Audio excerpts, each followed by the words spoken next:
Hi hello భోజన ప్రియులకు స్వాగతం అండి. టుడే పచ్చి నెత్తళ్ళ పకోడీ. దీని తయారీ విధానం చూసేద్దామా. సేమ్ ఫంక్షన్లో చేసినట్టే ఉంటుందండి. చాలా సింపుల్గా. నేనైతే 1/2 కిలో నెత్తలు తీసుకున్నా. వీటిని ఒక బౌల్లో తీసుకోవాలి.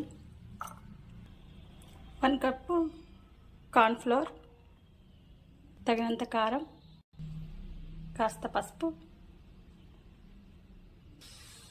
గరం మసాలా, నిమ్మరసం.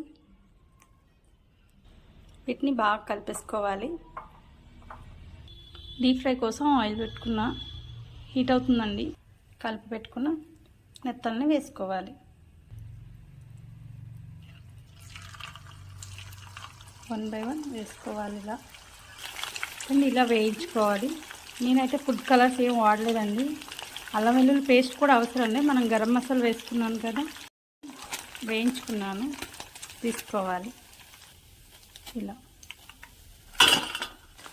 అలానే వీటిని కూడా తీసుకో. వేడి వేడి నెత్తళ్ళ పకోడీ రెడీ అండి. మీకు నచ్చాయా? చూసేసారా? చాలా సింపుల్గా చేసేసుకున్నాను. చూడండి ఎంత క్రంచీగా ఉన్నాయి. నచ్చాయి కదండి. వెళ్ళే ముందు ఒక లైక్ చేసి వెళ్ళండి. Thank you.